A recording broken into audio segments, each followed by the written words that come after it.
Hello friends, आपका बहुत बहुत स्वागत है हमारे चैनल सरकारी नौकरी में। जैसा कि आप स्क्रीन पर देख पा रहे हैं, इंडियन कॉन्स्टिट्यूशन जो अपना भारत का संविधान है, जिसका भाग 3 मूल अधिकार को दर्शाता है, वर्णित करता है, जिसके अंतर्गत अनुच्छेद 12 से लेकर अनुच्छेद 35 तक आते हैं। आज हम इस वीडियो में अनुच्छेद 25 के बारे में जानेंगे, इसलिए वीडियो के लास्ट तक बने रहें। जिनको अनुच्छेद 12 से लेकर अनुच्छेद 24 तक समझना है तो डिस्क्रिप्शन में भाई लिंक दे रखी है, और जाएँ और आराम से वीडियो को समझें, पढ़ें और नोट्स बनाएँ। तो जिन्होंने चैनल सब्सक्राइब नहीं किया है, चैनल को जरूर सब्सक्राइब कर लो, बेल आइकन दबा लो, क्योंकि इस तरह की वीडियो आपको इस चैनल पर देखने को मिलती रहती है। चलो बात करें अनुच्छेद 25 के बारे में। तो अनुच्छेद 25 हमसे क्या कहता है? तो देखो भाई, पहले मैं आपको समझा चुका हूँ कि अनुच्छेद 12 से लेकर 35 तक मूल अधिकार है। अपने मूल संविधान में जो अधिकार है, अपने को मूल अधिकार दिए हैं, वो वर्तमान में 6 हैं। पहले 7 हुआ करते थे। संपत्ति का अधिकार अनुच्छेद 31 के तहत हटा दिया गया है। अनुच्छेद 31 में था वो पहले, लेकिन संविधान संशोधन करके उसको हटा दिया गया है। मैं आगे समझाऊंगा कौन सा संविधान संशोधन किया गया था। उसके बाद अनुच्छेद 12 और 13 में जो परिभाषा दी गई है और शक्ति दी गई है, मूल अधिकार की शक्ति क्या है, और अनुच्छेद 14 से लेकर अनुच्छेद 18 तक संविधान में जो समता का अधिकार दिया गया है उसके बारे में बताया, समानता का अधिकार बताया है। उसके बाद अनुच्छेद 19 से लेकर अनुच्छेद 22 तक स्वतंत्रता का अधिकार बताया।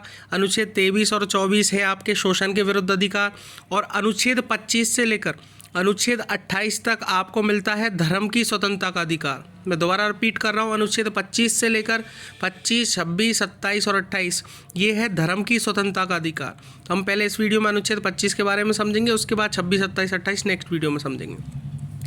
तो भाई एक बार थ्योरेटिकल में बताता हूँ कि इसमें लिखा क्या है, फिर इसको अच्छे से एक्सप्लेन करते हैं। तो अनुच्छेद 25 बोलता है कि अंतःकरण की और धर्म के अबाध रूप से मानने, आचरण और प्रचार करने की स्वतंत्रता।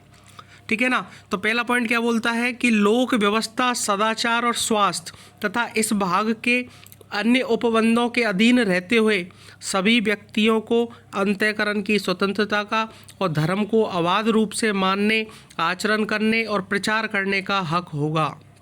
इसका मतलब समझिए, अंतःकरण क्या होता है? अंतःकरण होता है कि अपन किसी भी धर्म को मान सकते हैं। ठीक है ना। अंतःकरण से वर्ड से ही मतलब ये है कि देखो, धर्म परिवर्तन के लिए संविधान में प्रेशर नहीं किया। ऐसा नहीं कि आप हिंदू से मुस्लिम बन जाएं, मुस्लिम से हिंदू बन जाएं, हिंदू से सिख बन जाएं, सिख से ईसाई बन जाएं, चाहे कुछ भी धर्म चेंज करें, तो इतना प्रेशर नहीं दिया। ये भी कर सकते हैं, लेकिन इतना प्रेशर इस संविधान में नहीं दिया गया है। लेकिन ये बोला गया है कि आप अंदर से किसी भी धर्म को मान सकते हैं। आप चाहे हिंदू हैं तो मुस्लिम को अंदर से मानिए, मनी मन में मानिए। तो ये कहानी किसने बताई है? अंतःकरण ने। ठीक है। तो ये पहला अनुच्छेद यही बोलता है कि आप अंतःकरण से किसी भी धर्म को मान सकते हैं, और धर्म को अबाध रूप से मानने को आपके मूल अधिकार आपको देता है। इसके बाद सेकंड पॉइंट इसमें बात करें कि धार्मिक कार्य और रिवाज के बारे में। ठीक है ना। तो किसी भी तरह का आप धार्मिक कार्य कर सकते हैं, धार्मिक अनुष्ठान कर सकते हैं, और जो रिवाज आपके धर्म में चल रही है उस रिवाज को अपना भी सकते हैं। आपको कोई नहीं रोक सकता आपके धर्म को ना मानने के लिए। आप किसी भी धर्म को माने, अपने धर्म का कोई भी कार्य करें, या जो रिवाज उस धर्म में चल रही है उस रिवाज को भी माने। इसके बाद तीसरा पॉइंट बात करें धार्मिक प्रचार, और अपने धर्म का प्रचार भी हम कर सकते हैं। ये अनुच्छेद 25 अपने को धार्मिक प्रचार के लिए भी अधिकार देता है कि किसी भी धर्म को मानो, किसी भी धर्म का कार्य करो, और अपनी जो रिवाज उस धर्म की चल रही है उसको करो, और किसी भी धर्म का आप प्रचार कर सकते हो। इसका मतलब कहने का कि ये है कि व्यक्तिगत स्वतंत्रता दी गई है। जैसे मैं आपको एग्जाम्पल के तौर पे अभी बताऊंगा। पहले थोड़ा सा अनुच्छेद 25 का सेकंड पॉइंट देखिए। इस अनुच्छेद की कोई बात किसी ऐसी विद्यमान विधि के प्रवर्तन पर प्रभाव नहीं डालेगी या राज्य को कोई ऐसी विधि बनाने से निवारित नहीं करेगी।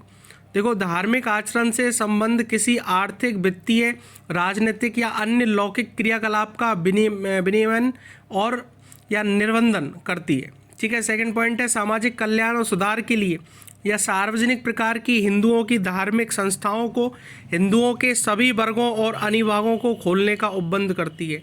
किसी भी धार्मिक संस्था को आप खोल सकते हो, ये मैंने आपको पहले ही समझाया। किसी भी अपने धर्म का प्रचार करने के लिए आप कोई भी धार्मिक संस्था खोल सकते हो। सामाजिक कल्याण और सुधार के लिए आप धार्मिक संस्थाएं खोल सकते हो। किसी भी धर्म को आप मान सकते हो, किसी धर्म का आप कार्य कर सकते हो, कोई भी रिवाज आप मान सकते हो।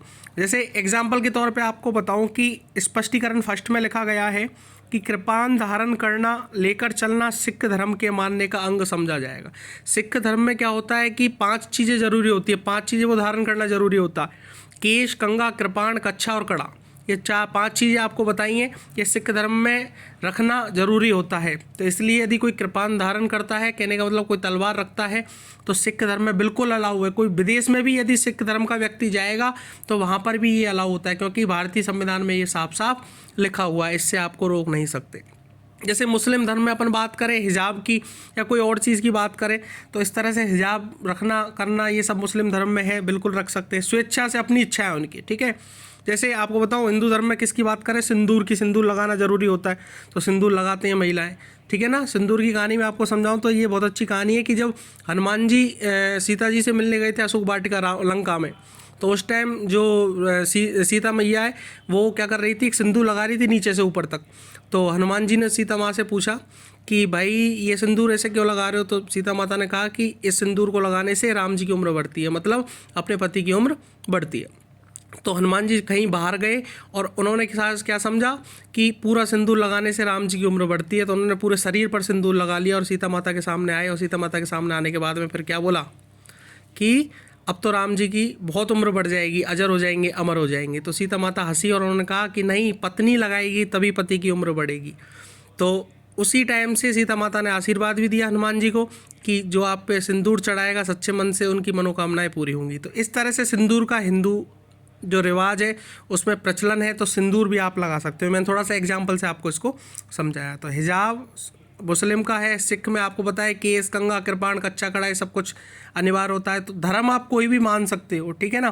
धर्म बदलने के लिए आप, ऐसा नहीं है कि बाध्य नहीं हो, लेकिन धर्म आप बदल भी सकते हो, नहीं बदल सकते हो, लेकिन संविधान इसके लिए कुछ नहीं बोलता। लेकिन आप अपने अंदर के मन से कोई भी धर्म मानो, कोई भी धर्म का कार्य करो, कोई भी रिवाज करो और किसी भी धर्म का प्रचार कर सकते हो। ये आपको संविधान का अनुच्छेद 25 बोलता है। Thank you very much.